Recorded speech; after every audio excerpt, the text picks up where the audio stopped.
Solution à une question portant sur la constante d'équilibre en chimie de 5e secondaire. L'information que nous avons la constante d'équilibre qui est donnée, qui est égale à 92,6.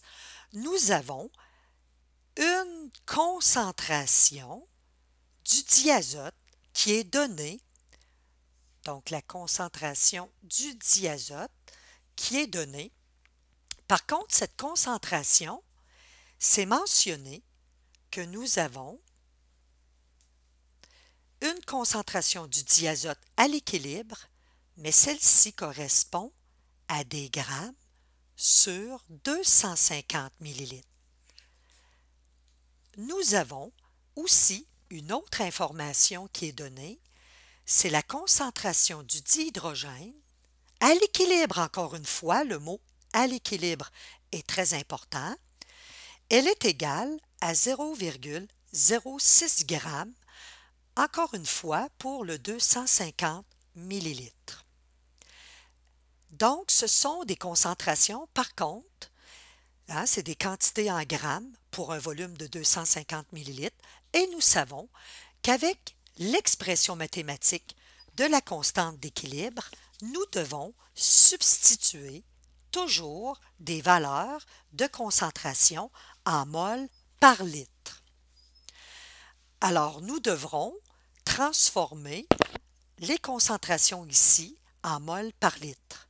Avant tout, ce que nous cherchons, c'est la concentration à l'équilibre de l'ammoniac. Alors, c'est la question qui est posée.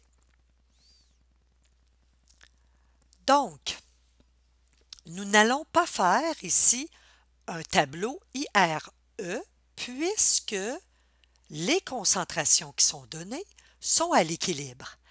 Alors, avec la constante d'équilibre, nous allons pouvoir isoler la concentration de l'ammoniac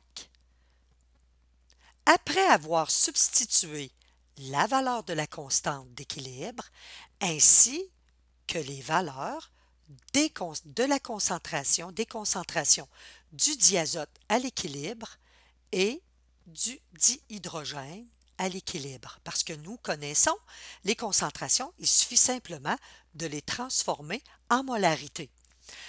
On n'oublie pas que l'expression mathématique, on doit toujours substituer des concentrations en mol par litre et on n'oublie pas que les coefficients deviennent les exposants de notre concentration. On n'oublie pas aussi que la forme générale, c'est la concentration des produits sur la concentration des réactifs. On n'oublie pas aussi qu'on ne prend jamais l'état solide ou l'état liquide. Alors ici, les états sont gazeux. Je les ai utilisés.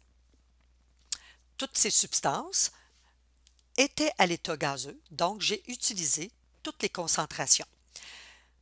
Alors, dans l'expression mathématique, nous avons un seul produit qui est au carré. Nous avons deux réactifs. Attention, c'est toujours une multiplication ici entre les concentrations.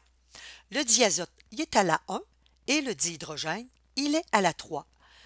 Donc, ici, il suffit simplement, pour la concentration ici du diazote, de faire, c'est notre STE, deux règles de 3, une qui va nous permettre de transformer les grammes en mol avec le tableau périodique. Nous savons qu'une mol de diazote, c'est 2 fois la masse qu'on retrouve dans le tableau périodique, donc 2 fois 14, ce qui donne 28 grammes. Lorsqu'on effectue le produit croisé, 0,28 fois 1 divisé par 28, on obtient une valeur de 0,01 mol. Donc, on voit bien maintenant que notre concentration pour le diazote correspond maintenant à 0,01 mol, mais pour 250 millilitres. Il nous reste donc à transformer pour 1 litre. Alors, le 0,01 mol est dans 250 millilitres. Donc, si nous voulons transformer cette valeur-là pour 1 litre, ça veut dire 1000 millilitres. Lorsqu'on fait des produits croisés, c'est important de mettre les mêmes unités, une en dessous des autres. Donc, vous avez X mol. Alors, si on fait le produit croisé 0.0, donc 0,01 mol fois 1000 divisé par 250, on obtient une valeur qui est égale à 0,04 mol. Donc, nous connaissons maintenant la concentration molaire du diazote. Elle est égale à 0,04 mol par litre. Nous allons pouvoir la substituer dans l'expression mathématique de la constante d'équilibre. On fait la même chose pour le dihydrogène. Pour le dihydrogène, nous avions 0,06 g. Alors, on va faire la traduction en mol avec notre tableau périodique. Nous savons que 1 mol de dihydrogène, c'est 2 fois la masse de l'hydrogène, donc qui est 1 g, ce qui nous donne 2 g. Lorsqu'on effectue le produit croisé, ça nous donne 0,03 mol. Donc, la concentration du dihydrogène, elle est maintenant de 0,03 mol, mais sur 250 millilitres. Alors, nous allons transformer pour 1 litre. Donc, 0,03 mol se retrouve dans 250 millilitres. Donc, pour 1 litre, c'est-à-dire 1000 millilitres, nous allons retrouver un nombre de mol qui va être égal à 0,12 mol par litre.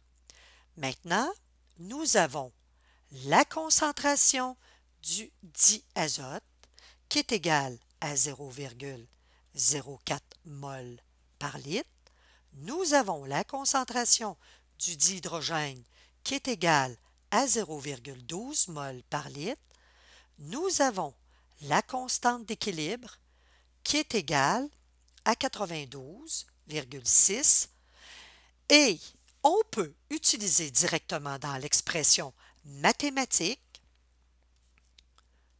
ces valeurs puisqu'elles étaient exprimées, ces valeurs-là, c'est des valeurs que l'on retrouvait à l'équilibre. Donc la constante, je vais la réécrire ici, elle est égale à la concentration de l'ammoniac au carré, la concentration est toujours molaire, divisé par la concentration du diazote qui est multipliée par la concentration du dihydrogène qui est au cube. Nous substituons 92,6.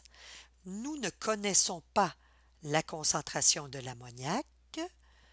Par contre, nous connaissons la concentration de l'azote qui est de 0,04, qui est multipliée par la concentration de l'hydrogène qui est 0,12 au cube.